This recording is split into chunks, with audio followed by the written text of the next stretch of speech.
people would come up to me and be like, you're the guy all over my LinkedIn. Like, they didn't even know who I was, but they would say that, right? And so the mistake that can be made is seeing that as exclusively a vehicle to the podcast. Like, I'm doing this so people watch the podcast. I'm doing this so people be aware of the podcast, as opposed to an end of itself. There are people that will never, ever listen to the full podcast, whether it's on a podcast player or YouTube, but they'll consume a piece of micro content from me on LinkedIn once every 2 weeks.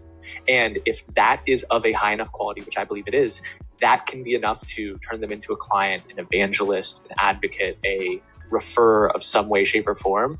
And so it's really actually making that hour that I spent with the guest and however much time I spent prepping and post-production, it's actually just leveraging that to a higher degree, as opposed to just being married to how do I get a new subscriber? How do I get a new listener? Because that's not really, like, back to the KPI thing, that's not the number one thing that we care about, despite me wanting more over the long term.